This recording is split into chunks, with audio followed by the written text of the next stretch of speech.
आप सामने से प्लीज हट जाएंगे, मेरे आई लाइन पे अगर आप मूव करेंगे ना मेरा दिमाग। क्या समस्या है भाई?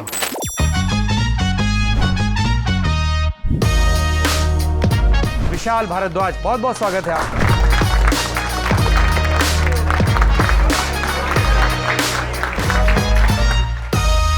आपने तो कमाल की रिसर्च की हुई है, ये तो बातें किसी को नहीं पता थी बहुत सारी इसमें। चार्ली चोपड़ा, इसके बारे में बताइए। फोर्थ वॉल ब्रेक की है जो आज तक हमने हिंदी सिनेमा में नहीं की है। बाहर की फिल्मों में तो काफ़ी हुआ है जो कि बहुत ज़्यादा मज़ेदार है। इरफान साहब हुए, नसीर साहब हुए, मैं थोड़ा ये समझना चाहता हूँ डायरेक्टर और कुछ एक्टर्स के साथ उनका कंफर्ट लेवल की, ये समझेंगे जो कैरेक्टर में दूंगा। इन लोगों में जो खास बात वो ये है ना कि वो इतने बड़े कलाकार हैं कि वो किसी भी किरदार को अपने ढंग से ढाल लेते हैं। हालांकि नसीर साहब बहुत शूटिंग पे बहुत इरिटेट हो जाते हैं कभी कभी, वो उनका टेम्पर बड़ा वो है हर बार मैं उनसे बोलता हूँ अब नहीं करूँगा आपके साथ काम, बहुत हो गया। पर फिर मुझे जब भी मैं फिल्म में उनका काम देखता हूँ कि नसीर साहब के बिना अब कुछ भी काम अधूरा लगता है मुझे। इरफान साहब को इश्किया फिल्म करनी थी मेरे साथ, तो बड़ी एक तो वो बड़े बहुत ही फ़नी आदमी थे ना इरफान। हर चीज़ में कभी सीरियस ही नहीं रहते थे, वो ह्यूमर में ही रहते थे हमेशा 24 घंटे। कभी दुखी भी होते थे तो वो ह्यूमर ही उनका, ह्यूमर से बाहर नहीं आते थे। और वो एक बहुत बड़ी बॉन्डिंग थी हम दोनों के बीच में, ह्यूमर एक दूसरे के लिए और नॉर्मल ज़िंदगी के लिए या नॉर्मल बातों के लिए।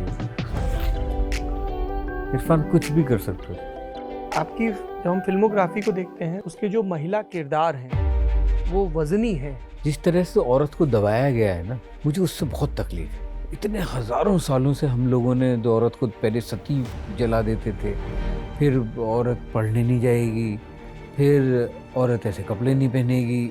I mean, औरत ना हुई वो बपौती जायदाद हो गई। मुझे जहाँ गलत लगता है मुझे उसके खिलाफ आवाज़ उठाने का मन करता है। आजकल तो वो भी नहीं उठा पाते। हैदर जटिल, सबसे लेयर्ड और बहुत ही करेजियस फिल्म लगती है। मेरा कश्मीर के ऊपर कहने का बहुत मन था। कश्मीर को हम फिल्म मेकर्स ने बहुत ही अजीब ढंग से रिप्रेजेंट किया था। हमारे हिसाब से वहाँ पे वहाँ से टेररिस्ट ही आता था हमेशा, इंसान तो होता ही नहीं था। बहुत पेन है कश्मीर के अंदर, वहाँ की हवा में ही दर्द है। लोगों को खूबसूरत लगता है पर मुझे बहुत ही उदास लगता है वहाँ। इतने दर्द से कश्मीर निकला है और निकल रहा है और पता नहीं कब तक चलेगा। इसी कुर्सी पर के बैठे हुए थे, तब भी मकबूल की कास्टिंग का जिक्र आया। क्या हुआ, क्या था? नहीं, वो बड़ा अनफॉर्चुनेट वो हुआ क्योंकि के मेरा उतना ही फेवरेट एक्टर है जितना इरफान था और जितने और सब बाकी लोग हैं। बहुत अच्छा एक्टर है। जब ये टाइम आया तो कुछ ऐसा हो रहा था कि वो अगर हंसल की फिल्म करेगा तो मेरी फिल्म में दाढ़ी नहीं रखेगा, और मेरी फिल्म में दाढ़ी रखेगा तो हंसल की फिल्म नहीं कर पाएगा। फांस लगी रही हम लोगों के बीच में कि हम साथ काम नहीं कर पाए। इसलिए हैदर में जब हुआ तो हम लोगों की बहुत ही ज़्यादा तमन्ना एक दूसरे के लिए पूरी हुई। एक फ़ोन और आया था, वहाँ से आपकी और गुलजार साहब की कहानी शुरू हुई।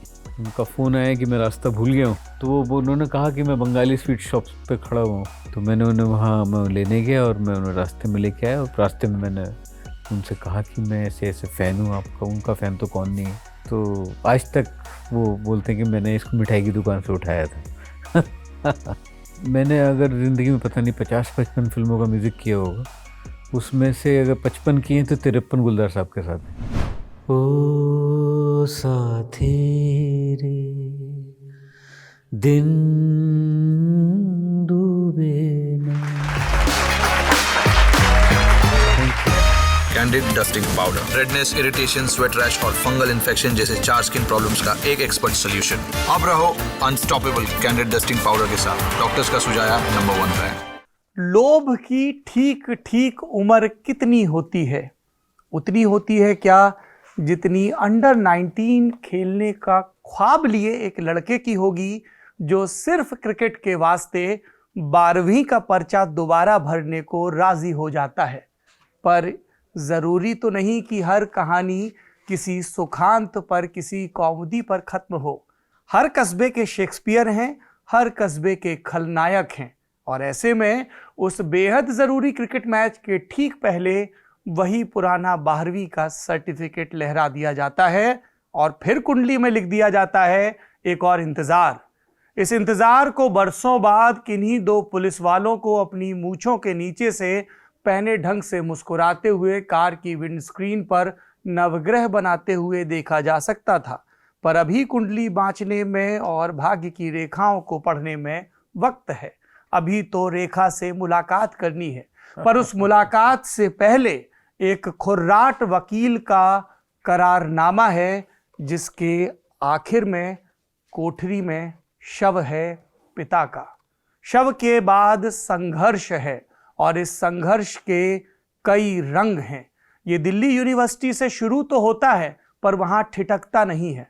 इसमें प्रगति मैदान है, इसमें रेडियो की शुरुआती नौकरियां हैं, इसमें तमाम ऊटपटांग किस्म के कारनामे हैं, जिसमें कभी कभी ये भी है कि हर 10 मिनट में एक गुटखा खाओ, उसके स्वाद को महसूस करो, उसके हिसाब से ट्यून बदलो। पर आखिरी में उस प्रोड्यूसर को कुछ भी समझ में नहीं आता है। हथेली पर कुछ पैसे फिर भी थमा दिए जाते हैं हमारे आज के कथानायक को, जो आखिरी में शराब के एक पाउच और पाउच से ज्यादा भर भर के उस प्रोड्यूसर के लिए गालियों के जरिए निकल जाते हैं। कारवां पहुंचता है मुंबई। यहां नए सिरे से संघर्ष शुरू होता है, जो कभी मकड़ी फिल्म की बुनावट को लेकर अटकता है जिसे पारित करना था, कभी उस कर्जे पर जाता है जो इस फिल्म को रिलीज करने के लिए लिया गया, या उससे भी पहले उस झिड़क या नसीहत में कि यार तुम सवाल बहुत पूछते हो। पर सवाल पूछने का सिलसिला चलता रहता है, क्योंकि भीतर कहीं कौतुक की मकड़ी है जो लगातार जाल बुन रही है, और ये एक रोज अटक जाती है उस लुगदी नुमा साहित्य से बनी किताब में जिसमें शेक्सपियर की 10 कहानियां हैं। और फिर शुरू होता है वो शाहकार जो हमारी जिंदगी में अलग अलग ढंग से दाखिल हुआ।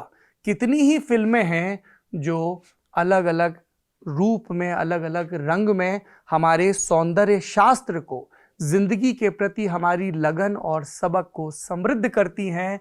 बहुत विशाल कैनवस है, बैकग्राउंड में एक आवाज है जो कह रही है कि तुम्हारे लोभ की मियाद कितनी भी हो, हर आरजू आखिर में कमीनी होती है।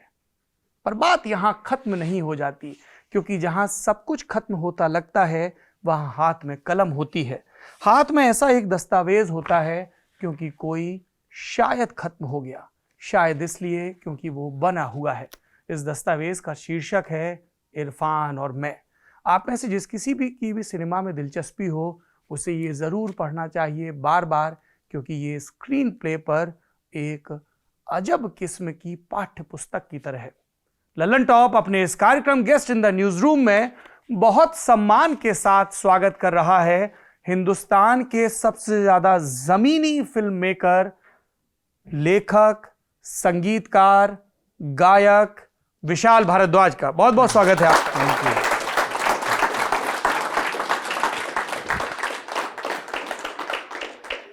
आपने तो कमाल की रिसर्च की हुई है, ये तो बातें किसी को नहीं पता थी बहुत सारी इसमें। ये मेरी टीम का कमाल है सिनेमा की, मैं सिर्फ बाँच देता हूँ सामने खड़े होकर कैमरा के। पर सबसे पहले, इससे पहले कि पीआर वाले हमें आंखें तरे लें, जो फौरी वजह है आपके इस प्रमोशनल टूर की, चार्ली चोपड़ा जो कि सोनी लिव पर आ रही है 27 सितंबर को, यही बोलना था?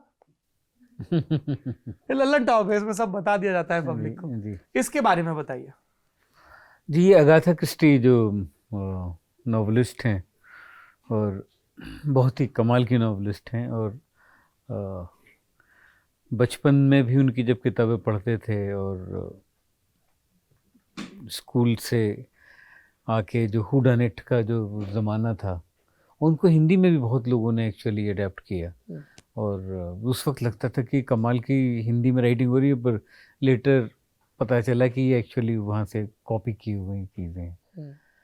सो उनको बहुत पढ़ा, और कभी उम्मीद नहीं थी ज़िंदगी में कि मैं उनकी किताब फिल्म पे बनाऊंगा। जब मैं मेरठ में था, मैंने खुद भी कभी सपने में भी नहीं सोच सकता था। तो ये उनके एक नावल को पे आधारित एक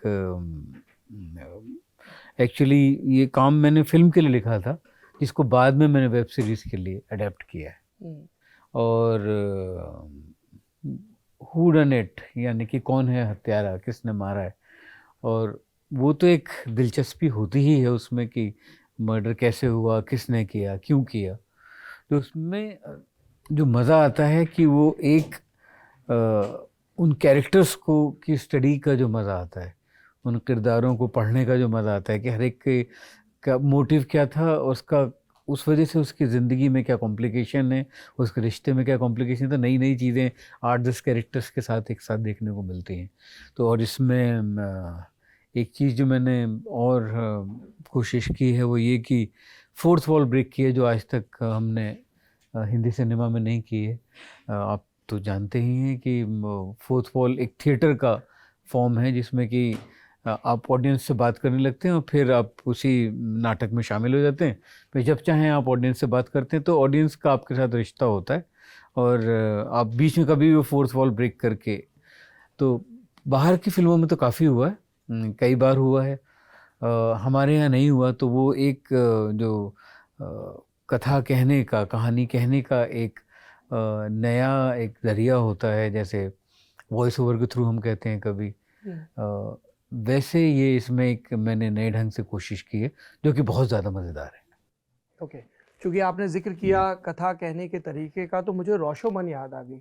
जी, उसके इम्पैक्ट पर बहुत बात होती है जब हम विशाल भारद्वाज के क्राफ्ट में बात करते हैं, खास तौर पे हैदर की बात करें, तलवार की बात करें। जी हाँ, तलवार का पूरा फॉर्मेट रशोमन का फॉर्मेट था कि जिसमें 3 पॉइंट ऑफ व्यूज थे। एक्चुअली ये और भी एक्चुअली इसका जो आपने बिल्कुल करेक्ट है कहा है कि जो इसके जो मदर फिल्म है वो रोशोमन है, और रोशोमन एक शॉर्ट स्टोरी के ऊपर बेस्ड है। तो वो उसमें पहली बार जब वो फिल्म मैंने जब देखी और जब मैंने उसके बारे में पढ़ा कि उसमें एक ही इंसिडेंट को 3 नज़रियों से देखा गया है। ये फिर आगे चल के सिनेमा में और कई तरीके से यूज़ हुआ। एक फिल्म बनी ब्लाइंड चांस, जो कि किसलॉस्की ने बनाई थी, जिसमें कि एक आदमी प्लेटफॉर्म पे भाग रहा है और वो ट्रेन में चढ़ जाता है। एक कहानी ख़त्म होती है, वो दोबारा प्लेटफॉर्म पे भाग रहा है, वो ट्रेन छूट जाती है, और एक बार और तीसरी कोई एक ऐसी वजह होती है। तो उसमें 3 की अगर, तो ये एक हमारी ज़िंदगी के जिस सिनेरियो हैं, जैसे कि एक और एक बड़ी पुरानी फिल्म बनी थी फ्रैंक कापरा की, मुझे उसका भी नाम याद नहीं है, जिसमें ये था कि हम सब सोचते हैं ज़िंदगी में कि जहाँ जो होता है हमारे पास, उसमें तो कभी खुशी नहीं होते हम लोग कि मैं ये नहीं, मैं ये होता। सो उसमें ये है, उसमें पहला 50% फिल्म है कि वो आदमी एक तरह की ज़िंदगी जीता है, फिर वो बोलता है कि काश मैं ये नहीं ये होता। तो पूरी वो अपनी ज़िंदगी अब उस दूसरे किरदार से जीता है। तो ये एक फिर उसके बाद रन लोला रन नाम की एक फ़िल्म बनी। तो ये, और तलवार का फॉर्मेट जो था ऑब्वियसली रोशोमन नहीं था, क्योंकि उसमें तो पूरा ही एकदम हो जाता था, रोशोमन में चेंज होता था। इसमें एक रोशोमन का पूरा फील से कि आप जिसके पॉइंट ऑफ व्यू से देखें वो किलर लगेगा। आप किसलॉस्की का जिक्र कर रहे थे, मुझे डेकालॉग याद आ गई। जी बहुत महत्वपूर्ण फिल्म है आपके जीवन में। जी जी, बहुत ज़्यादा। और वो आई थिंक बहुत बड़ा काम हुआ है फिल्म मेकिंग में। उन्होंने 10 कमांडमेंट्स लेके, किसलॉस्की ने जीसस के 10 कमांडमेंट्स लेके उनको कंटेम्प्रेरी लाइफ में, आज की ज़िंदगी में उसको अगर माना जाए कि दाउ शैल नॉट स्टील, कि आपको चोरी नहीं करनी चाहिए, उसका क्या कहानी बनेगी आज के ज़माने में और आज के कैरेक्टर्स में। तो इस तरह से हर 10 कमांडमेंट्स के ऊपर उन्होंने कहानी, that's why it's called a decalogue. चोरी और हिंसा की बात हो रही है तो मुझे वो त्यागी जी याद आ रहे हैं। तब आप 7वीं क्लास में पढ़ते थे? हाँ, मतलब मैं वो तो 10-11वीं तक थे, मतलब ये साथ में, मतलब एनकाउंटर कब हुआ था उनका? रामपाल त्यागी, 7th क्लास में ही था मैं जब रामपाल, बहुत बड़े गैंगस्टर थे रामपाल त्यागी, या हाँ जी, मैं 7वीं क्लास में था। बहुत तगड़ी स्मृति रही होगी वो। हाँ, वो पहली बार मैंने वैसा एक गोलियों से छलनी एक बॉडी देखी। सो हमारा एग्ज़ाम चल रहा था सब, और सुबह शिफ्ट होती थी ना कि 7 से 10 की शिफ्ट होती थी, फिर 11 से दूसरा एग्ज़ाम होता था। तो गोलियों की आवाज़ आई। वो एक्चुअली त्यागी हॉस्टल, जो कि मैंने उसमें ओंकारा में किया भी है, तो बड़ा वो फेमस इनफेमस प्लेस जो भी कहें थी, वो मेरठ की अभी भी है, कचहरी पुल पे, वो PL कचहरी, वेस्टर्न कचहरी रोड कहलाती है वहाँ पे। वहाँ पे हम क्रिकेट खेलने भी जाया करते थे। तो वो हॉस्टल जो था वो गैंगस्टर्स का इलाका था, अब पता नहीं कैसा है। और इनफैक्ट उसमें जो वार्डन का घर था उसमें रामपाल रहते थे और वार्डन अंदर हॉस्टल में रहते थे। तो हम जाते थे तो वो बच्चों को बहुत प्यार करता था, बुला के हमें हम लोग क्रिकेट भी खेला करते वहाँ। तो हमारे स्कूल की जो दीवार थी वो वहाँ से त्यागी हॉस्टल की दीवार से मिली हुई रहती थी, पर वो दीवार तोड़ दी गई थी। तो हम लोग के लिए शॉर्टकट होता था वो, तो नहीं तो बहुत लंबा घूम के जाना पड़ता था, तो हम लोग वहाँ से शॉर्टकट लेके जाते थे। तो उस दिन सुबह जब एग्ज़ाम हो रहा था तो गोलियों की आवाज़ सुनी, तो देखा कुछ लोग हमारे क्लासरूम के सामने से गन्स थे उनके हाथ में भागते हुए गए। जब एग्ज़ाम ख़त्म हो के हम लोग वापस उस शॉर्टकट से जा रहे थे तो देखा कि घर के अंदर उनका एनकाउंटर हुआ था। तो पुलिस चौक से निशान बनाई। तो that image is still there in my head. अभी चूंकि ओंकारा का जिक्र हो रहा है, नसीर साहब की पहली प्रतिक्रिया क्या थी जब उन्हें पता चला कि आप ओंकारा ओथेलो पे कोई फिल्म बना रहे हैं? नसीर साहब को ओथेलो प्ले उतना पसंद नहीं है और उन्हें लगता है कि वो शेक्सपियर का बहुत कमज़ोर काम है। May be he is right also, क्योंकि उनका कहना था कि इतनी आसानी से वो इयागो जो है उसके कान भरता रहता है और वो मान भी लेता है और अपनी बीवी को मार देता है। तो उनको लगता था बहुत कन्वीनियंट है ये सब। तो जब उन्हें पता चला कि मैं इस पर फिल्म बना रहा हूँ तो हम लोग गोवा फिल्म फेस्टिवल में मिले, तो तभी फिल्म अनाउंस हुई थी। तो उन्होंने बोला कि अरे यार तुम क्यों कर रहे हो, सबसे शेक्सपियर के ख़राब नाटक पे बना रहे हो, इतने सारे अच्छे नाटक उन पे क्यों नहीं बनाते हो। तो मतलब ऑब्वियसली मुझे थोड़ी देर के लिए तो मैं हिला कि नसीर साहब तो अथॉरिटी हैं हमारे देश की। तो मैं स्क्रिप्ट कैरी कर रहा था, मैंने उन्हें कहा कि आप ये पढ़ लीजिए, अगर आपको मेरी स्क्रिप्ट भी लगती है कि वैसी कमज़ोर है तो मैं नहीं बनाऊंगा, आप पढ़ लीजिए। तो उन्होंने अगले दिन रात में पूरी स्क्रिप्ट पढ़ी और अगले दिन मुझे मिले, बोले नहीं यार तुम्हारी स्क्रिप्ट तो बहुत अच्छी है, तुम बनाओ और मैं ये भाई साहब का रोल करूँगा। एक विशाल साहब, कंफर्ट लेवल रहता है क्या? जैसे अभी आप चार्ली चोपड़ा कर रहे हैं, इसमें भी नसीर भाई हैं, है ना? तो कई एक्टर्स को हमने देखा है जिनके साथ आप बहुत रिपीट में काम करते हैं, एक अकीदा नज़र आता है। मतलब इस सूची में ज़ाहिर तौर पर पहला नाम इरफान साहब का होगा, हालांकि बीच में नाराज़गी भी रही और एक कॉल का भी रोल रहा जो आपने मसूरी में सीढ़ियों पे बैठ के की और काट दी थी, जिसका आपने उस स्क्रीन प्ले में जिक्र भी किया है। तो मैं थोड़ा ये समझना चाहता हूँ डायरेक्टर और कुछ एक्टर्स के साथ उनका कंफर्ट लेवल की ये समझेंगे जो कैरेक्टर में दूंगा। जैसे आपकी हाल के मैं क्राफ्ट में देख रहा हूँ तो वामिका कई जगह फीचर हो रही हैं जी। इरफान साहब हुए, नसीर साहब हुए जी। सो नसीर साहब और इरफान साहब तो जिस तरह के रोल है, टब्बू भी मेरे साथ बहुत काम किया है प्रियंका ने भी किया है, पर जो इरफान साहब और ये सारे एक्टर्स, ये सारे अपने अपने ओहदे हैं, इन लोगों में जो ख़ास बात वो ये है ना कि वो इतने बड़े कलाकार हैं कि वो किसी भी किरदार को अपने ढंग से और ढाल लेते हैं। वो तो ढाल तो लेते ही हैं, पर उसके अलावा जो वो उसमें जो होमवर्क करते हैं ना, कि जितना जैसे अगर मैंने उसको 70% सोचा है तो वो उसको 170% लेके जाते हैं। ये उनमें कमाल की बात है जो कि मुझे आमतौर से एक्टर्स में नहीं देखने के लिए मिलती है। वहाँ मेरी कोशिश होती है कि जितना मैंने लिखा है उतना भी अगर हो जाए तो मुझे अचीवमेंट लगता है। यहाँ पे ये होता है कि जितना मैंने लिखा है उससे बहुत ज़्यादा मुझे वापस मिलता है। पंकज कपूर जी, उनके अंदर भी यही कमाल की बात है कि जितना तो वो लोग इतना काम करते हैं अपने कैरेक्टर को लेके और कहानी के दरमियान, ये नहीं कि कहानी से बाहर चले जाएं। कोई वाकया आप बताएं अगर। जैसे पंकज जी का मैं आपको वाकया बताता हूँ। पंकज जी का सबसे पहले नसीर साहब का आपको बताता हूँ कि उनकी जो ईमानदारी है अपने काम के साथ, उसका इतना बड़ा एग्जाम्पल है कि मैं जब मकबूल कर रहा था तो मकबूल की स्क्रिप्ट जब मैंने लिखी तो नसीर साहब को एक रोल मकड़ी में भी करना था। तो उसमें जो मकरन ने जो रोल किया वो जो कसाई वाला रोल था उन्हें करना था, पर वो नहीं किया उन्होंने, और मुझे लगा उन्होंने बहाना बना के निकल गए, वो कर सकते थे, ऐसा मुझे लगा।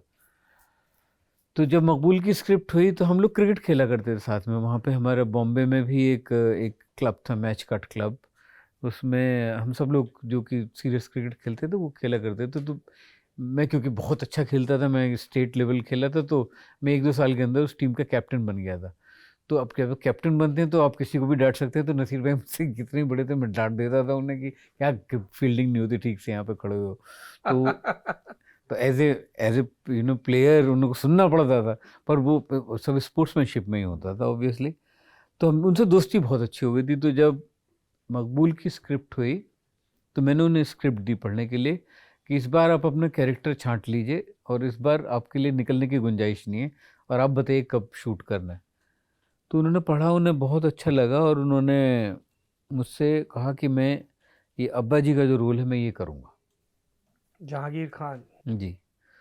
तो नसीर भाई ने वो रोल चुना और तैयारी शुरू हुई। कास्टिंग में मुझे टाइम लगा 7-8 महीने बाद, और उन्होंने अपने बालों में वो मेहंदी लगाना शुरू कर दिया, दाढ़ी बढ़ानी शुरू करी, दाढ़ी में भी मेहंदी लगानी शुरू कर दी कि मैं ये मेहंदी वाला लुक रखूँगा अपना।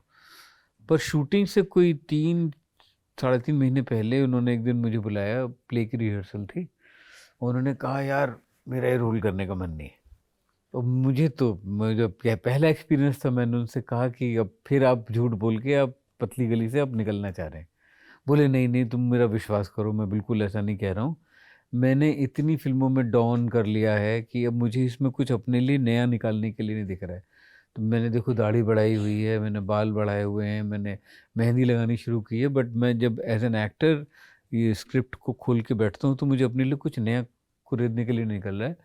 तो मेरे पास एक बहुत बड़ा सजेशन है तुम्हारे लिए, तो तुमको समझ में आएगा कि मैं भागना नहीं जा रहा हूँ।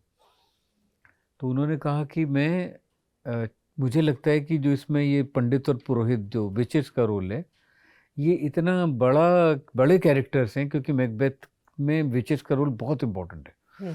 तो अगर इसके ऊपर हम अंडरलाइन नहीं होगा, अगर तुम कोई 2 नए एक्टर से कराओगे तो परफॉर्मेंस तो शायद वो हो जाएगी, मगर वो अंडरलाइन नहीं होगा, दे प्रोमिनेंटली नोटिस नहीं होंगे।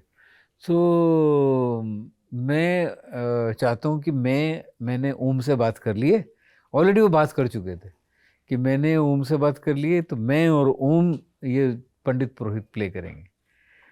तो मैंने कहा तो कमाल का, ये मैंने तो सोचा नहीं था कि वो, तो नसीर साहब की जो ईमानदारी पे हम बात कर रहे थे ना, वो इतने कमाल के इंसान हैं। जैसे यूजुअली एक्टर्स में होता है कि वो एक दूसरे का कि आज तो वो एक्टर से खा गया, वो उनका है ही नहीं। उनका कहना है कि एक्टिंग में ये खाना ना खाना कुछ नहीं होता है, acting is all about reacting. और अगर वो कहते हैं कि, और क्योंकि मैंने धीरे धीरे जब मैंने अपने कैरियर में अपने क्राफ्ट में चीज़ें करनी नोटिस करनी शुरू की कि अगर मेरा सामने वाला एक्टर अपने क्यू का वेट कर रहा है तो मुझसे परफॉर्मेंस मेरी उतनी ही ख़राब होती चली जाएगी। कि अगर मुझे उसकी आंख में दिख रहा है कि ये सिर्फ अपने क्यू का वेट कर रहा है, तो to be in the moment, in that moment where I am and we are being there and not acting it out. So ये जो उनकी कमाल की नसीर साहब की बात है कि ये, तो फिर ये हुआ कि फिर ये अब्बा जी का रोल कौन करेगा। तो उन्होंने बोला पहले तुम बताओ। तो मैंने कहा पंकज। तो उन्होंने बोला कपूर, उसके अलावा और कोई कर ही नहीं सकता है। तो then we approach Pankaj ji. At that time Pankaj ji को मैंने किसी और रोल के लिए किया था, तो इसीलिए नसीर साहब से उस तरह का है। हालांकि नसीर साहब बहुत शूटिंग पे बहुत इरिटेट हो जाते हैं कभी कभी, वो उनका टेम्पर बड़ा वो है क्योंकि उनका सारा इंटरेस्ट जो है वो नाटक में है। उनको थिएटर का जो रस है ना, और थिएटर में जो वो काम करते हैं, आप उनकी लाजों में परफॉर्मेंस देखिए, जब वो इसमें चुगताई का जो करते हैं, उसमें जब वो 17 साल की लड़की प्ले करते हैं, तो आप भूल ही जाते हैं कि ये कोई 75 साल का आदमी सामने स्टेज पे खड़ा हुआ है। इतने बड़े अदाकार हैं वो।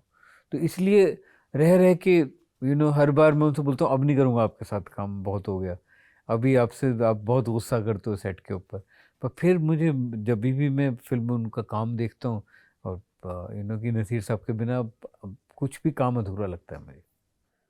हम लोग मकबूल की कास्टिंग की बात कर रहे हैं। पिछले दिनों इसी कुर्सी पर के बैठे हुए थे, तो तब भी मकबूल की कास्टिंग का जिक्र आया। जी। क्या हुआ, क्या था? अब आपको मनोज वाजपेयी बोले उनको भी रोल चाहिए, वो आपको फोन कर रहे हैं। पीयूष मिश्रा अलग आपको तंग किए हुए हैं। नहीं, पीयूष तो कर ही रहे थे उसमें, काका वाला रोल तो कर ही रहे थे।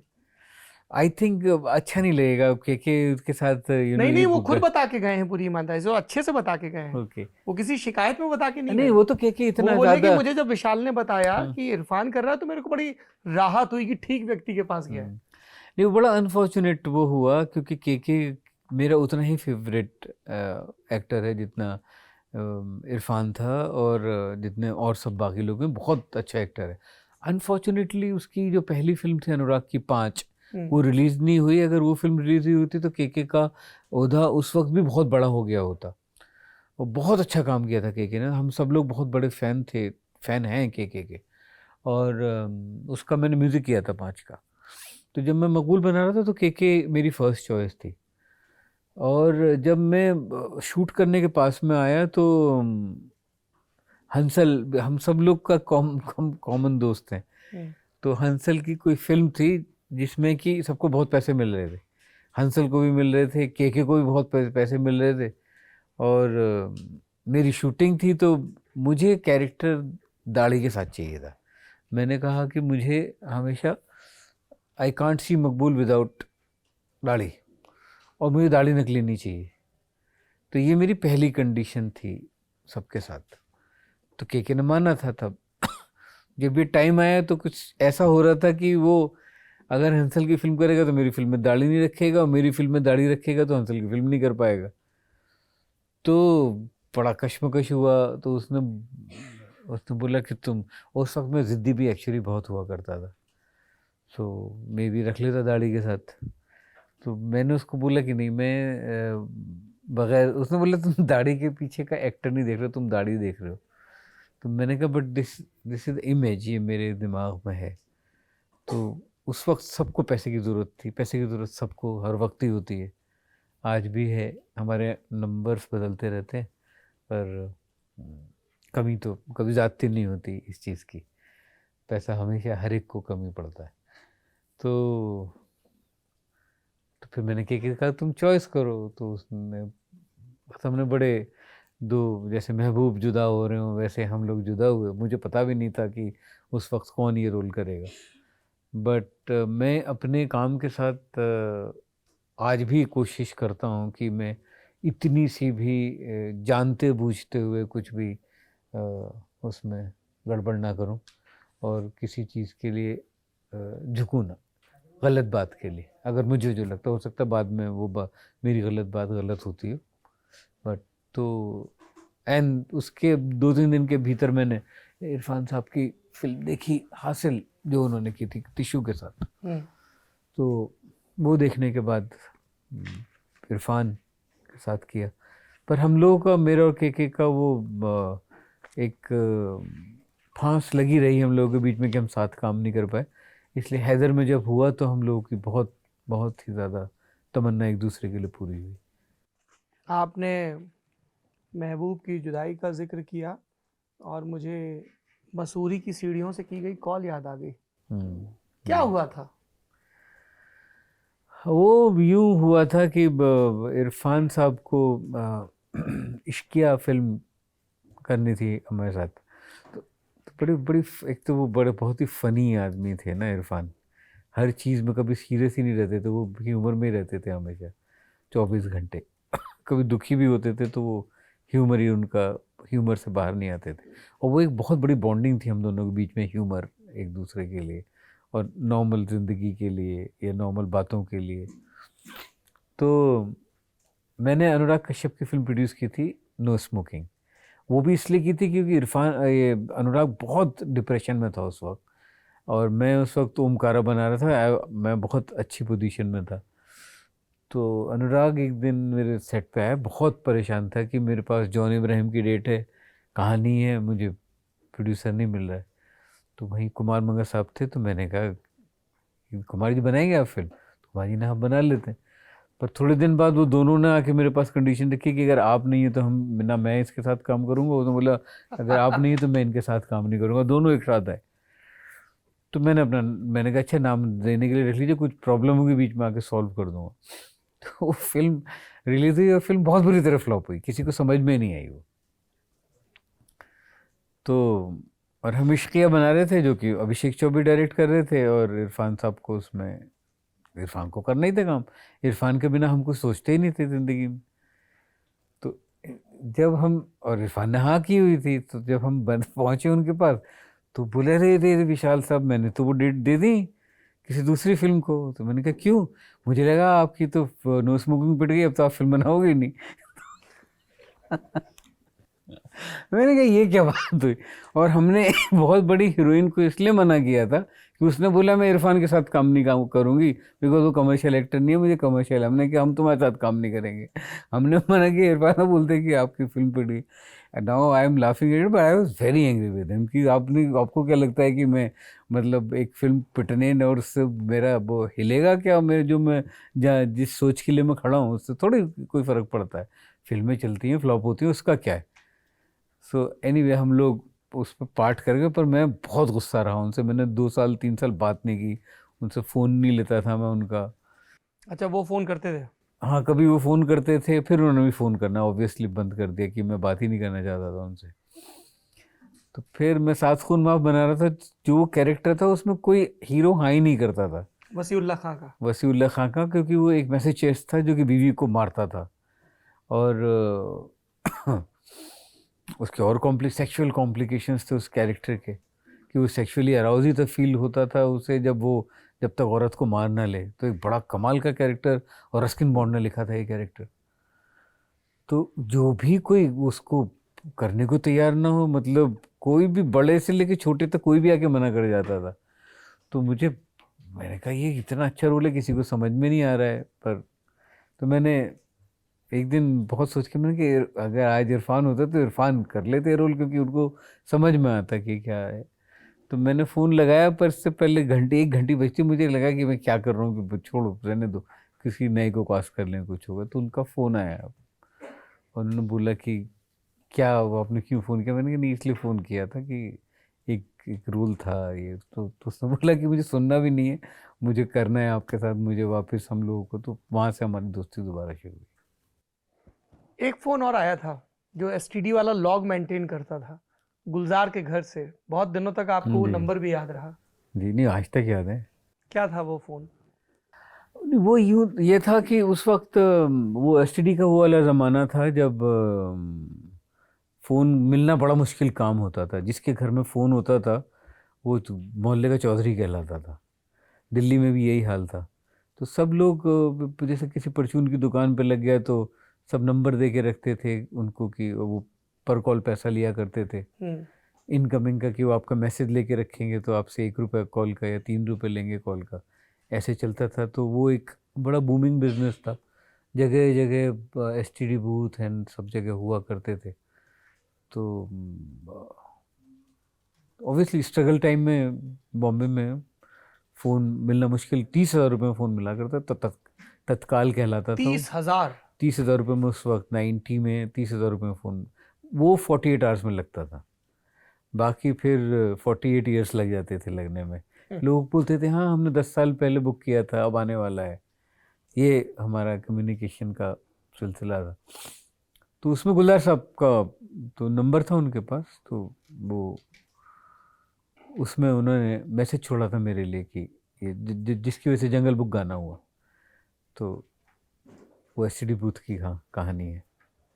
वहाँ से आपकी और गुलजार साहब की कहानी शुरू हुई? वो तो बहुत पहले शुरू हुई थी। हम लोग दिल्ली में मिले थे, यहाँ पे सफदरजंग एनक्लेव में एक स्टूडियो हुआ करता था, स्टूडियो सिंथेसिस। तो वहाँ पे गुलजार साहब अमजद अली खान साहब की एक डॉक्यूमेंट्री का म्यूज़िक करने के लिए आए थे।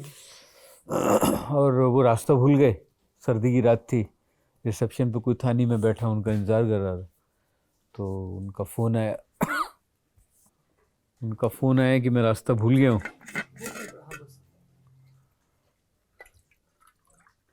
तो मैं उनको वहाँ बंगाली स्वीट शॉप शायद अभी भी होगी वहाँ पे जी। कमल सिनेमा के पीछे। अब कमल सिनेमा तो होगा नहीं वैसे। नहीं, अब कमल सिनेमा नहीं है।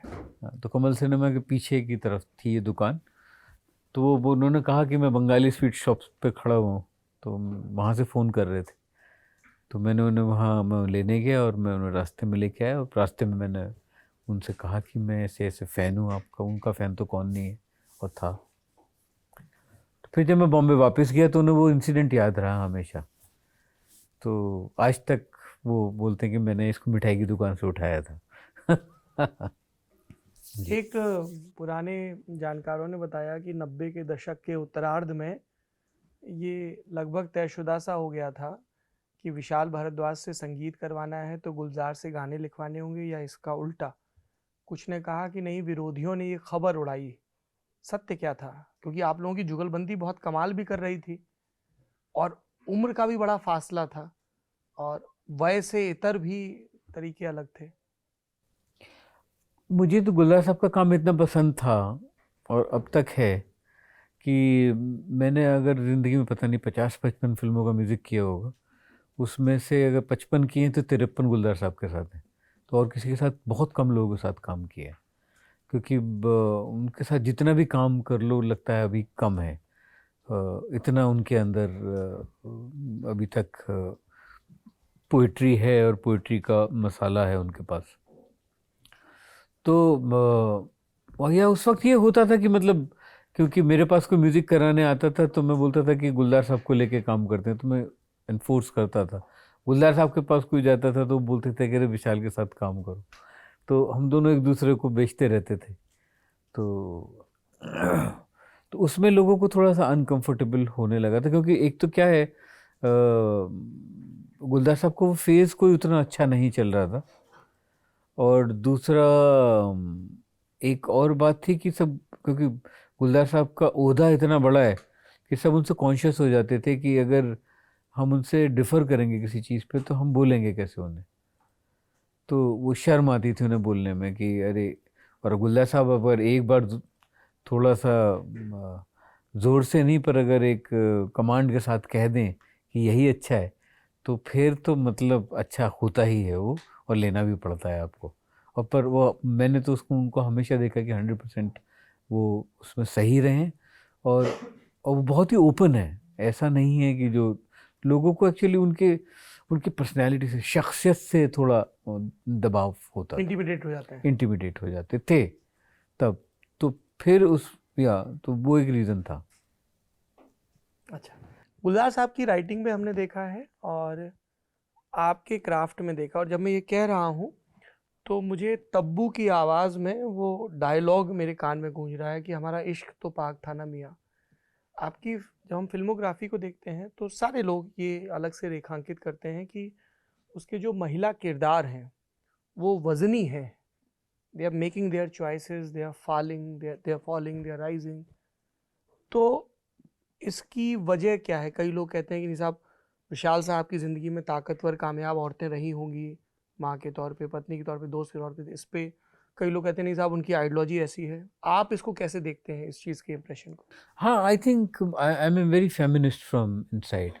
और जैसे हम सबके अंदर एक औरत के अंदर आधा मर्द होता है, वैसे ही हर मर्द के अंदर आधी औरत भी होती है।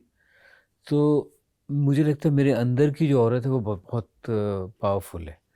और मुझे जो जिस तरीके से हमारे देश में, संस्कृति में जिस तरह से औरत को दबाया गया है ना, मुझे उससे बहुत तकलीफ़ है। मैंने इतने हज़ारों सालों से हम लोगों ने जो औरत को पहले सती जला देते थे, फिर औरत पढ़ने नहीं जाएगी, फिर औरत ऐसे कपड़े नहीं पहनेगी।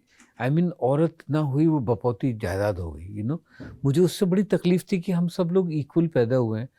मुझे इक्वालिटी का बहुत, तो इसलिए जब लोग मुझे बोलते हैं कि मैं कि मैं लेफ्टिस्ट हूँ या मैं अगेंस्ट राइट विंग हूँ, मैं ना अगेंस्ट राइट विंग हूँ और ना मैं लेफ्टिस्ट हूँ। मुझे एक सोशलिस्ट हूँ मैं, और मैं सेंटर में हूँ। मुझे जहाँ गलत लगता है मुझे उसके ख़िलाफ़ आवाज़ उठाने का मन करता है। अब वो चाहे वो मेरा भाई हो, चाहे मेरा बाप हो, या मेरा दोस्त हो, या मेरा दुश्मन हो, मुझे आवाज़ उठाने का मन करता है। आजकल तो वो भी नहीं उठा पाते।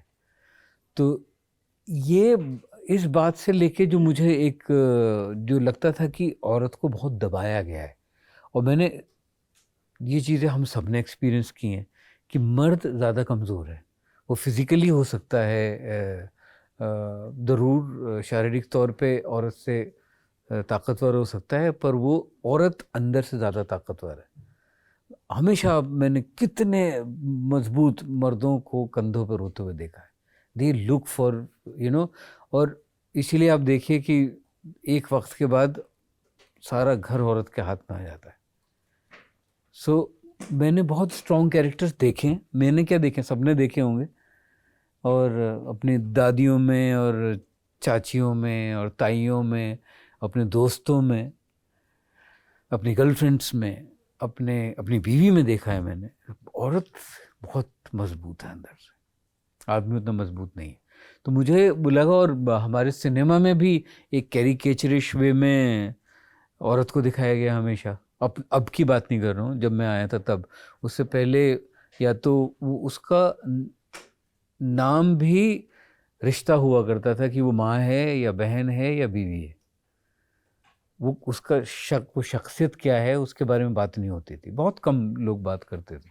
तो मुझे लगा कि ये एक एरिया खाली है, और मेरा बहुत दिल है इन कैरेक्टर्स को करने का, और बड़ा मज़ा आता है वो कैरेक्टर्स नए लिखने में, क्योंकि उसके रेफरेंसेस नहीं है।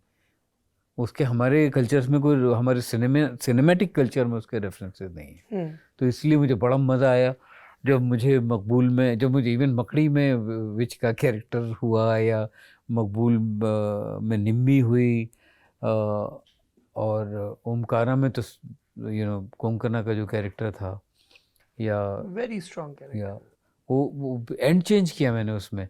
ओरिजिनल में यागो की जो वाइफ है, उसका नाम मैं भूल रहा हूँ, जो भी है, खैर उसका नाम, वो उसको मारती नहीं है। यागो को तो अरेस्ट कर लेते हैं लास्ट में, और वो उसकी परेड हो रही है। मुझे लगा कि अगर ये इस आदमी ने इतना बुरा काम कर दिया, इसकी बीवी को पता है सामने, वो कैसे वो चुप बैठेगी? वो चुप नहीं बैठ सकती है। वो उस आदमी ने उसमें जो भी था, इसमें तो हमारे में कमरबंद था, उसमें जिस भी ऑब्जेक्ट के थ्रू वो पूरा बर्बाद कर देता है। इतने लोग, हाँ रुमाल था, डेस्डेमोना का रुमाल, यस, वो रुमाल। तो मुझे लगा कि ये मेरा कैरेक्टर तो चुप नहीं बैठेगा। और एक पॉइंट के बाद मैं लेखक के तौर पे एक बात कहना चाहता हूँ कि एक वक्त तक हम कैरेक्टर्स की उंगली पकड़ के उसको आगे लेके आते हैं, और एक टाइम ऐसा आता है स्क्रिप्ट लिखते हुए या कहानी में, जब कैरेक्टर हमारे आगे चलता है और हमें कैरेक्टर की उंगली पकड़ के चलना पड़ता है। वो हमें बताता है कि मैं इधर नहीं जाने वाला हूँ, या मैं इधर नहीं जाने वाला हूँ। तो मुझे लगा था कि जब क्लाइमैक्स लिखते हुए कि ये मेरा कैरेक्टर तो मुझसे बोल रहा है कि मैं तो मारूंगा, मैं इस आदमी को, मुझे मौका मिलेगा तो नहीं छोड़ूंगा, and then she kills him. So तो मैंने रिमेंबर हर फेस, कोंकणा दरवाजा खुलता है, शी इज स्टैंडिंग देयर, और उसके हाथ में वो फरसी है, वो काटना जैसा, सिया, हाँ, या सो उससे मारती है। तो इसलिए फीमेल कैरेक्टर्स का मैंने भी बहुत देर से रियलाइज़ किया। अब मैं एनालाइज करके बात बोल रहा हूँ, पर मैंने कॉन्शियसली नहीं किया था ये कभी भी, ये अपने आप होता हुआ है। आप जब ये कह रहे थे तो मैं हैदर के किरदारों पर इसे लागू कर रहा था, जो हम लोगों की सीमित समझ में हमें आपकी सबसे जटिल, सबसे लेयर्ड और बहुत ही करेजियस फिल्म लगती है।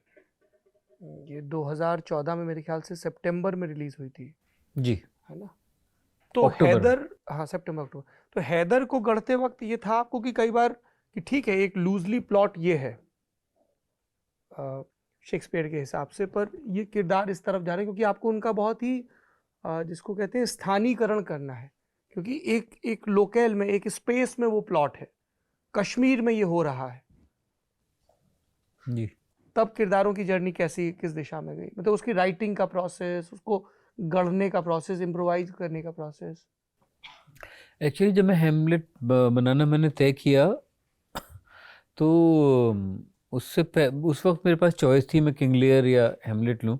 मैंने हेमलेट चूज़ किया बिकॉज मुझे हेमलेट में जो Gertrude and uncle and father and Hamlet, ये सब कैरेक्टर्स की रिलेशनशिप बड़े अनयूजुअल लग रहे थे, और मुझे लगा था कि मुझे एक्सप्लोर करने में मज़ा आएगा। और एडेप्टेशन में जो मुझे लगता है सबसे इम्पोर्टेंट बात होती है वो होती है उसकी सेटिंग, उसका बैकड्रॉप। कि उसका बैकड्रॉप क्या होना चाहिए, क्योंकि एडेप्टेशन मैं जिस तरीके से एडेप्टेशन करता हूँ वो करता हूँ, जो जैसा मुझसे होता है मुझे उसमें एक खाका, एक प्लॉट लेके और फिर वो अपना बनाने में मज़ा आता है। और एक पॉइंट के बाद मैं भूल जाता हूँ कि ओरिजिनल में क्या था, और मैं भूल जाना चाहता हूँ क्योंकि फिर वो मेरी अपनी कहानी होती है, मेरा अपना एक्सप्रेशन होता है वो। सो मैंने पहले जब हैमलेट को लिखा तो मेरे एक दोस्त हैं स्टीव वॉल्टर, वो भी बहुत अच्छे राइटर हैं। हम लोगों ने उसको एस्पियोनाज एक वर्ल्ड में लिखा, ओके। जिसमें हैमलेट के फादर RNDW के ऑफिसर हैं, और वो अंकल भी उसी RNDW में हैं, और अंकल बिट्रे करते हैं, father has to run away from the country and now he is living in a ghost identity. तो वो जो उनकी घोस्ट जो भूत का जो कैरेक्टर है, प्रेत, तो वो उसमें मुझे लगा तो बहुत अच्छा उसमें उसका इंटरप्रिटेशन हुआ है। तो जो गुलजार साहब ने वो पढ़ा, जो 30-40 पेज का हमारा उसका वो था ट्रीटमेंट, तो उन्होंने बोला बहुत अच्छा है, बहुत थ्रिलिंग है, बट इसमें हैमलेट की ट्रेजेडी कहाँ है, वो तो है ही नहीं। ये तो बहुत ही एक regular American thriller, fast pace thriller. CIA का, जैसे 50 फिल्में बनती हैं अमेरिका में हर साल, 25 बनती हैं, इसमें कहाँ वो हैमलेट कहाँ है, ट्रेजेडी कहाँ है। तो पहले तो मुझे लगा कि नहीं, शायद गुलजार साहब नहीं देख पा रहे हैं जो मैं देख रहा हूँ, फिर मुझे लगा मैं वो नहीं देख पा रहा हूँ जो वो कह रहे हैं।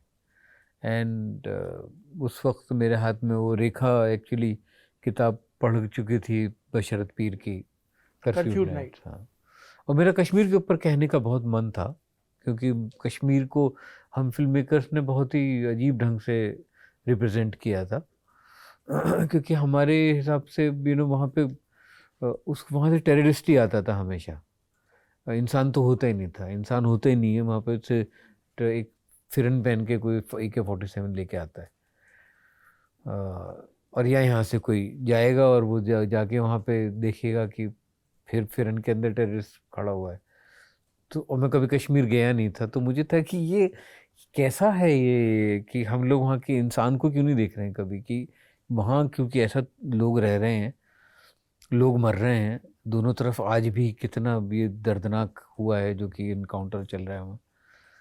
तो मुझे वो देखने का मन था, कश्मीर के ऊपर कहने का मन था, पर मुझे लगा कि जब तक कोई ऐसी कहानी नहीं होगी कि जिसमें मैं वहाँ की ह्यूमैनिटी को एक संवेदनशीलता के साथ महसूस कर सकूं, कह सकूं, तब तक मैं नहीं कहूँगा।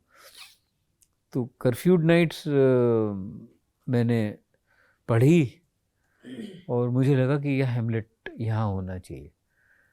और फिर मैंने बशरत को ढूंढा, मैं बशरत उस वक्त न्यूयॉर्क में था, वो बशरत यहाँ आया, मैं पहली बार उसके साथ कश्मीर गया, मैं अनंतनाग में उसके घर में रुका जहाँ वो रहता है, और फिर मैं उसके साथ कश्मीर घूमता रहा, वहाँ बहुत लोगों से मिला, जर्नलिस्ट से मिला, मिलिटेंट से मिला, बहुत लोगों से मिला मैं वहाँ पे, क्योंकि मुझे छूना था कि वहाँ बहुत पेन है कश्मीर के अंदर, वहाँ की हवा में ही दर्द है, और मुझे वो इतना अफेक्ट किया था कि मैं आज भी सोचता हूँ तो मैं लो फील करता हूँ कि जब वहाँ पे डल लेक पे शाम होती है, मतलब इतना लोगों को खूबसूरत लगता है, पर मुझे बहुत ही उदास लगता है वहाँ पे, इतना इस इतने दर्द से कश्मीर निकला है और निकल रहा है, और पता नहीं कब तक चलेगा।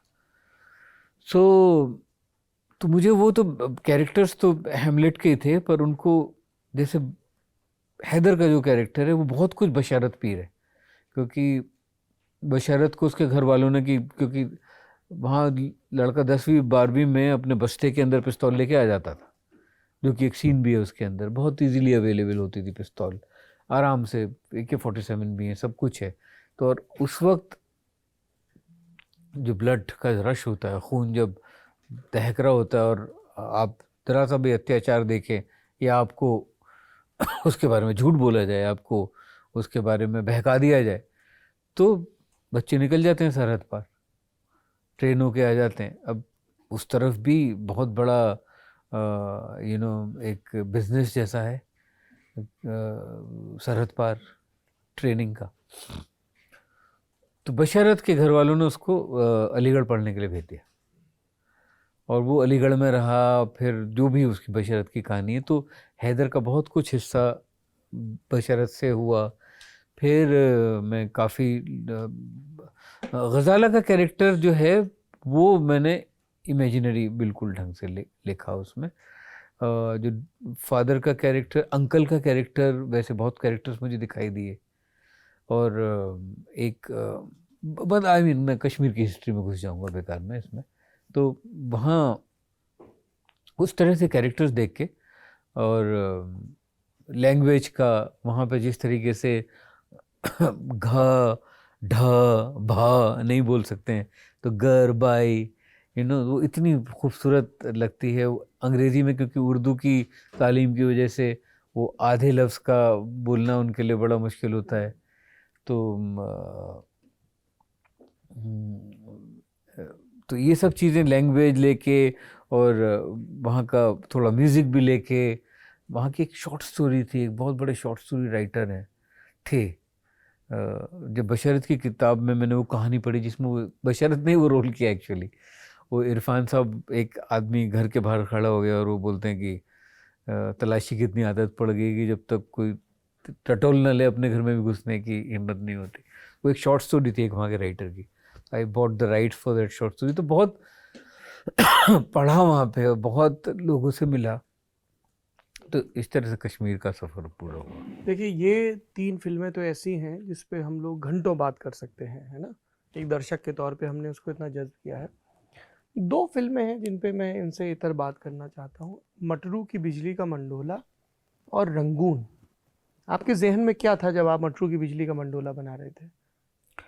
अब मुझे ना लैंड ग्रैबिंग का एक जो धंधा चल रहा था, शायद चल रहा हो, कि वो एक किसान की ज़मीन ले लेना एक प्रोग्रेस के नाम पे, और एकड़ों हज़ारों ज़मीन ले लेना, उनको ज़मीन से बेदखल कर देना, और अर्बनाइजेशन के नाम पे जो हो रहा था उससे मुझे बहुत तकलीफ़ थी। तो मैं बोलता हूँ ना, मैं कहीं कभी कभी एकदम वो पूरी मेरी आई थिंक लेफ्ट फिल्म थी। और उसका सोर्स जो था, उसका सोर्स था एक ब्रेख्त, एक राइटर हैं बर्तोल्ट ब्रेख्त। और उन्होंने क्या काम किया, उनको तो अपना देश छोड़ देना पड़ा था, कितने साल एग्जाइल में रहे वो, वहाँ से जर्मनी से भागना पड़ा था उस वक्त में, हिटलर के टाइम में भी। And he kept writing. And ये आई थिंक ये जो लिखा था उन्होंने, ये उनका प्ले था मिस्टर पुंतला एंड हिज मैन मट्टी। और वो ये एक सर्वेंट और एक उसके मास्टर की कहाँ प्ले था वो। उसमें जो मास्टर का कैरेक्टर था मुझे बहुत पसंद था। वो अल्कोहलिक था और वो फ्लिप कर जाता था। जैसे ही उसके 3 पैग होते थे तो चौथे पैग पे वो पूरा फ्लिप कर जाता था। वो जितना जमींदार होता था दारू पीने से पहले, दारू पीने के बाद वो बिल्कुल एकदम डाउन ट्रॉडन के लिए हो जाता था। और उसका जो नौकर था वो उसको बहुत एक्सप्लॉइट करता था उस चीज़ को। तो मुझे वो इतने ज़्यादा मज़ेदार कैरेक्टर्स लगते थे दोनों। तो मैंने वो वहाँ से बर्तोल्ट ब्रेख्त का, तो उसको अपने यहाँ सेटिंग में मुझे ढूंढना था। तो वहाँ से ये शुरू हुआ, मटरू की बिजली का मंडोला वहाँ से निकल के आई। मैं आई विल बी ऑनेस्ट जी, इसकी कास्टिंग भी हमें थोड़ी सी ऑफ लगी, खास तौर पर मेल लीड। जी जी। मतलब एक तरफ पंकज कपूर हैं और दूसरी तरफ इमरान। हाँ जी। ये रोल पहले अजय देवगन करने वाले थे। ओके। हाँ, और अजय देवगन ने सन ऑफ सरदार के लिए इस फिल्म को छोड़ दिया। अब कह सकता हूँ इतने साल पुरानी बात होगी, अजय भी भूल गए, मैं भी भूल गया हूँ। और मुझे इतना गुस्सा था कि मुझे फिल्म, क्योंकि बहुत इतनी फिल्में जितनी मैंने बनाई हैं उससे दुगनी फिल्में मेरी बंद हुई हैं, इंक्लूडिंग मिडनाइट चिल्ड्रन, जो कि मेरे दिल के इतने पास था। सलमान रुश्दी का नावल जिसके ऊपर मैं नेटफ्लिक्स के लिए सीरीज़ बना रहा था, वो बंद हो गया। तो ऐसी पता नहीं कितनी फिल्म, मेरी पहली फिल्म से लेके बीच में जितनी मैंने 11 फिल्में शायद डायरेक्ट की होंगी, तो 22 मेरी बंद हुई हैं। मुझे बड़ा बहुत रोष था कि मैं किसी के साथ भी ये फिल्म बनाऊंगा, मुझे ये कहानी कहनी है। और उस वक्त जो मुझे उस वक्त अवेलेबल हुआ, मैंने उसके साथ वो फिल्म बनाई। और हम लोग भी थोड़े से बायस हैं, जैसे मुझे लगता है कि हम लोग की कंडीशनिंग हो गई है इमरान के लिए।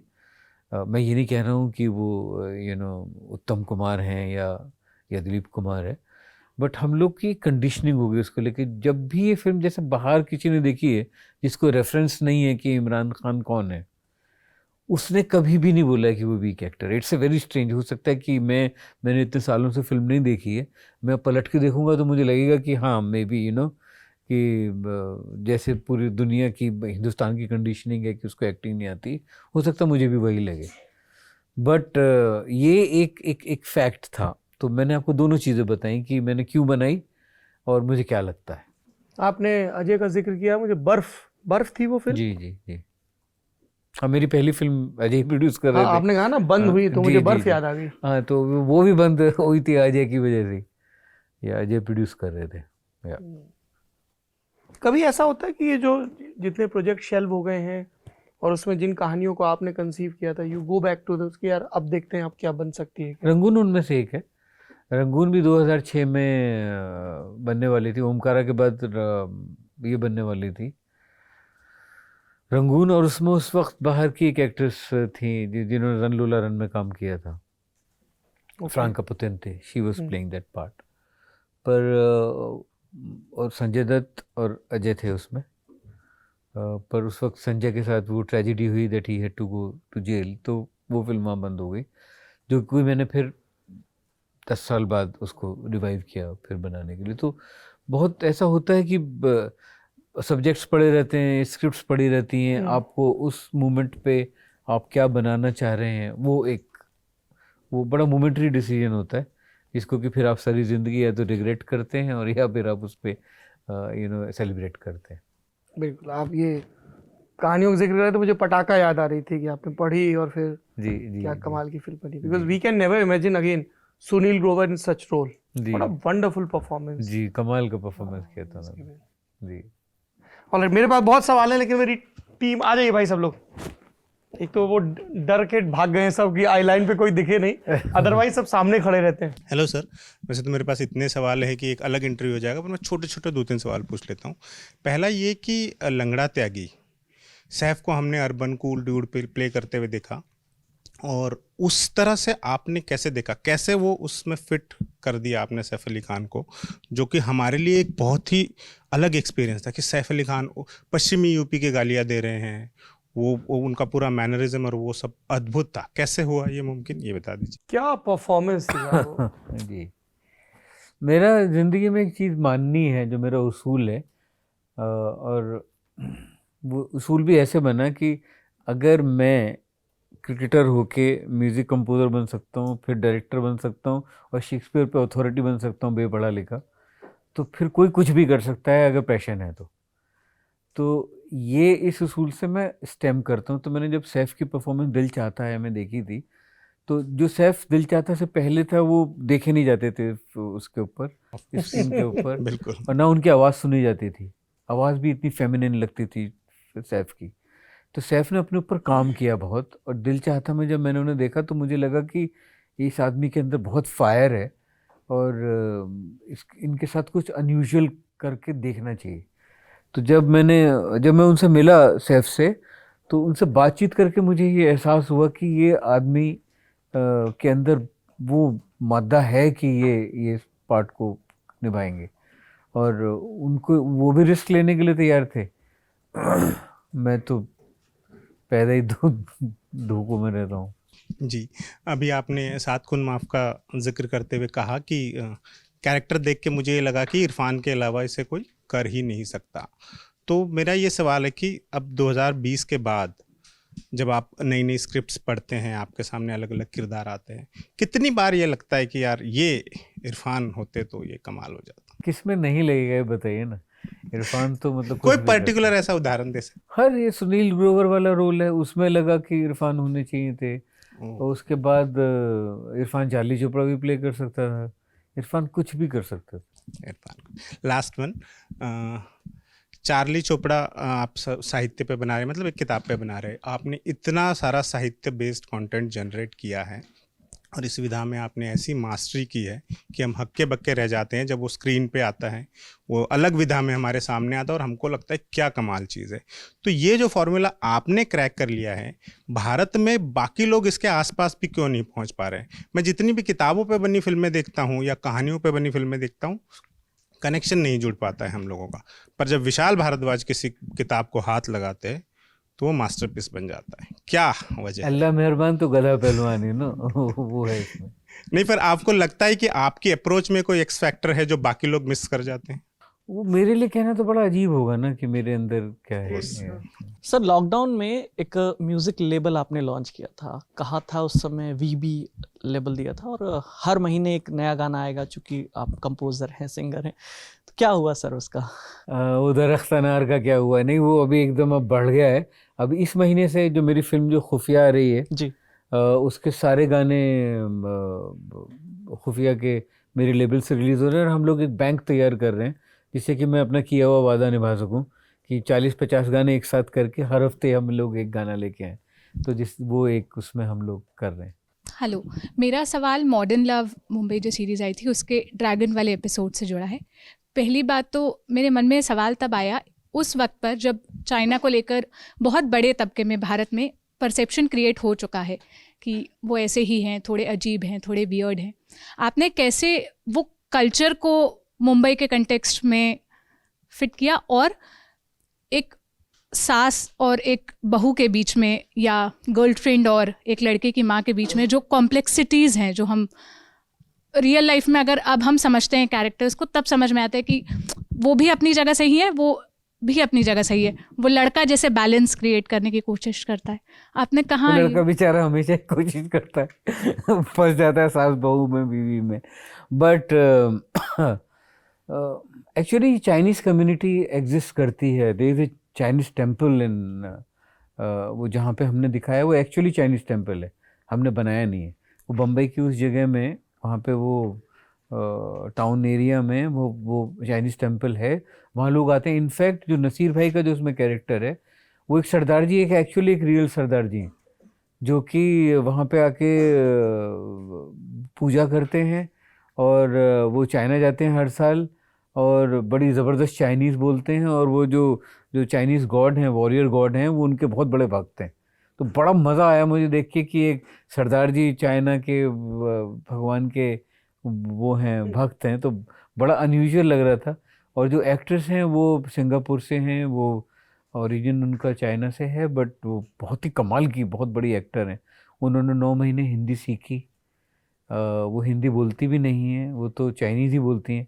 मुझे ऐसा चाहिए था क्योंकि वो शपथ ले लेती हैं, एक ओथ ले लेती हैं कि जब तक मेरा बेटा वापस नहीं आएगा मैं हिंदी नहीं बोलूँगी और वो फिर वो पूरे टाइम कैंटनीज़ में बोलती हैं। तो मेरे लिए चॉइस थी कि मैं कोई हिंदी एक्टर को लेके उससे चाइनीज़ बुलवाऊँ, कैंटनीज़ बुलाऊँ, या कैंटनीज़ एक्टर लेके उससे चाइनीज़ बुलाऊँ। तो मुझे लगा कि चाइनीज़ लैंग्वेज, कैंटनीज़ लैंग्वेज में ना एक बड़ी म्यूज़िकलिटी है। जब वो बोलते हैं तो लगता है जैसे गा रहे हैं। तो मुझे वो हम लोग नहीं यहाँ पे अचीव कर सकते थे। तो मुझे उस वक्त मेरी मुलाकात इनसे हुई, यो यान नाम है उनका। तो उन्होंने 9 महीने तक उस वक्त हिंदी के ट्यूशन्स लिए और कोई कह नहीं सकता है कि उस औरत को हिंदी नहीं आती। फिल्म से हटकर ये आपके बच्चों पर मैं पूछना चाहती हूँ, रूहदार का नाम कैसे पड़ा? और जब आप as a successful director, also as a father figure, फिर फादर, जब आसमान का कोई प्रोजेक्ट आता है तो आप उनको फिर क्या गाइडेंस देते हो? क्योंकि हमारी बहुत एक्सपेक्टेशंस थी सबकी उस प्रोजेक्ट से। रूहदार का नाम तो हैदर से आया है। अभी घर में एक हैदर भी है छोटा, एक रूहदार भी और हैदर भी, दोनों हैं। और ये जो आप जो कह रहे हैं इसमें आप ऑनेस्टी हो सकते हैं पूरे, और ज़रूरी नहीं कि आप हर बार सक्सेसफुल भी हों।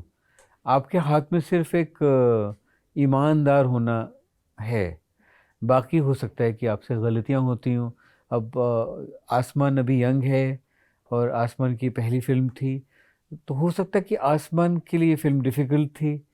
उसमें क्या गलत हुआ, क्या उसकी कास्टिंग गड़बड़ हुई, क्या उसका screen play as a writer उसको फेल हुआ, क्योंकि एज डायरेक्टर उसने बहुत अच्छा काम किया। जो परफॉर्मेंसेस उसमें हैं, जिस तरीके से शूट हुआ है, मतलब वो फिल्म मैंने कमीने जैसी फिल्म मैंने अपनी फिल्म में बनाने के 10 साल बाद डायरेक्ट कर पाया था, क्योंकि बहुत मुश्किल होती है एक रात की कहानी जिसमें बारिश हो रही हो। तो as a first film maybe he should have gone for an easier subject और एन ईजियर फिल्म, तो शायद उसके लिए अच्छा होता।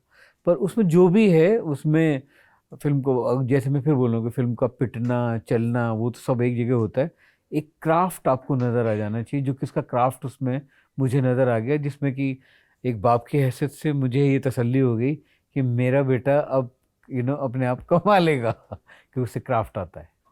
जी नमस्ते सर। शेक्सपियर की कहानियाँ आपने जिस तरह से हमारे पर्दे पर पेश की है, शायद ही किसी ने की हो, पर उनके अलावा आप और किन राइटर्स को पढ़ते हैं? एक तो ये सवाल है, जिनको आप कन्वर्ट करना चाहते हैं इनटू रील, इनटू सिनेमा, और एक रिक्वेस्ट है जो आपके इस जवाब के बाद मैं रखूँगा। आप और किन राइटर्स? मैं जैसे हिंदी साहित्य में मुझे प्रेमचंद के ऊपर काम करने का मन है। मुझे शिवानी की कहानियाँ बहुत पसंद हैं, और महाश्वेता देवी का काम बहुत पसंद है, और मुझे जैसे रोआल्ड डैल का उनका काम बहुत पसंद है। मुझे आयन रैंड का क्या नाम है उस नॉवल का? द फाउंटेन हेड मुझे बहुत पसंद है। मुझे तो वो लिस्ट तो बहुत पीजी वुडहाउस का ह्यूमर जो है मुझे बहुत पसंद है, पीजी वुडहाउस। सर, तो इनमें से कोई ऐसी खास कहानियां हैं जिनको आप सिनेमा में कन्वर्ट करना चाहते हो?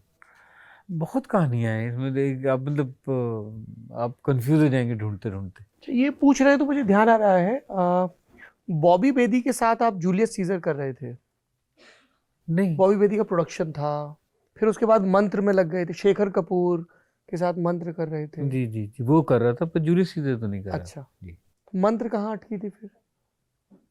वो बहुत पुरानी बात हो गई अब तो, वो तो अब आप मिले भी तो हमें पहली बार है, इसीलिए मेरा पहला वाक्य था, एक लोभ की उम्र कितनी है, सवाल इतने हैं, वक्त सिर्फ 60 मिनट का है। नहीं तो मैं दोबारा आऊंगा आपके पास, मुझे भी इतना मजा आ रहा है बात करने का। चलिए अब ऐसे ये तो कभी कभी आता है ऐसा मजा बात करने का, तो या ना ऐसे कोई सवाल पूछता है ना कभी ऐसे जवाब आते हैं।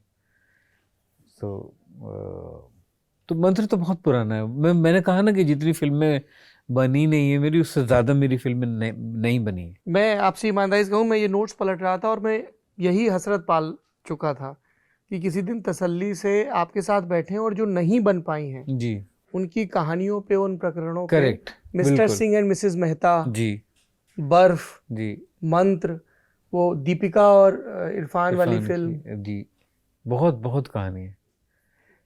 चलिए सर, एक छोटी सी रिक्वेस्ट है, सिर्फ मेरी नहीं है, टीम के मैं गा और भी देता members के। ओ साथी रे गा दीजिए, और वो आखिरी के जो चंद उसके लाइंस हैं कि कभी कभी यूं करना, मैं डांटू और तुम डरना, वो प्लीज।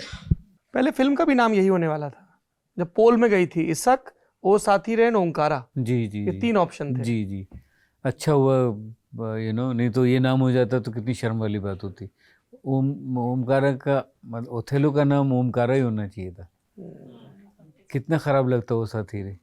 पता नहीं था, वो इतनी कमाल की फिल्म है। मैं आपको शूट से पहले जो अपनी पर्सनल कहानी जी सुना रहा था, जी जी जी, एक एक फ्रेम, मतलब ईंट भट्टे पर वो क्या शर्ट पहन के गया, ट्रक में बैठा है और पंकज कपूर सामने से वो चेक उड़ रहा है, अरे किचलू, जी, एवरी कैरेक्टर, चाहे वो भाई साहब दावेदार ही आए हों, हैं, पेटीकोट में बैठ के फंड रेजिंग हो रही थी, ईच एंड एवरीथिंग। वो कंचा मार रहा है तो कंचे का कलर क्या है, वो टीटी को बुला के नसीर भाई ट्रेन रुकवा रहे हैं, वापस तो वो घुमा 2 ले। बार हैजी बोल रहे हैं और उसमें ही वो अभिषेक चौबे के फादर हैं, तो अच्छा। टीटी बने हुए हैं।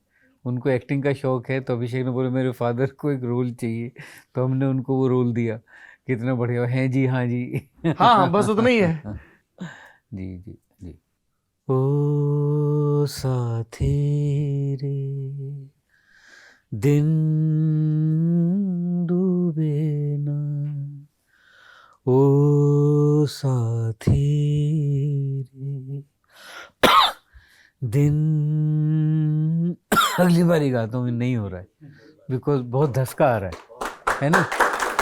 अगली बार पक्का वो धसका लगा हुआ है वैसे नहीं भी आएगा, गाने का नाम सोचते ही आएगा एकदम, या साइकोलॉजिकली। हमारे उस्ताद कहा करते हैं कि कुछ हसरतें अधूरी रहनी चाहिए, वापसी की वजह बनी रहती है।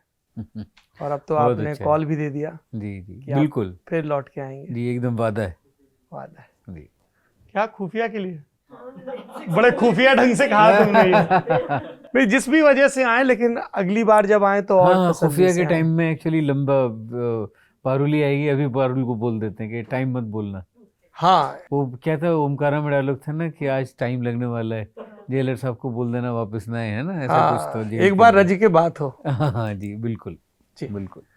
Guest in the news room में आज का सिलसिला यहीं ठहरता है, लेकिन इस कॉल के साथ, इस वायदे के साथ कि संवाद का सिलसिला अलग अलग क्षेत्र की हस्तियों के साथ यूं ही जारी रहेगा। विशाल जी, आपको बहुत शुभकामनाएं। Thank you. और मैं पूरी विनम्रता, पूरी गंभीरता के साथ उन करोड़ों हिंदुस्तानियों की तरफ से आपको शुक्रिया कहना चाहता हूं जो आपके संगीत, आपके गाने और आपकी फिल्मों से बहुत बहुत बहुत कुछ सीखते हैं। मतलब thank you.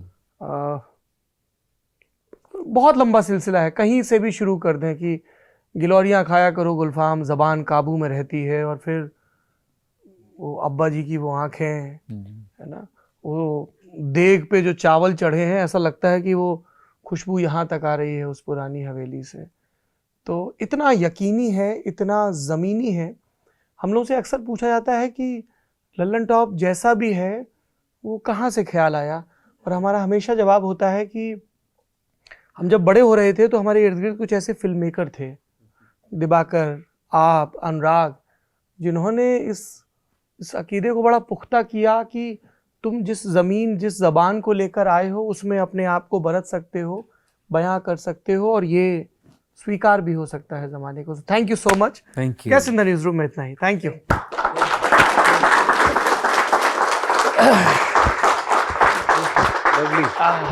Thank you so much. Thank you. आप खूब ख्याल रखिए, फिर मिलेंगे।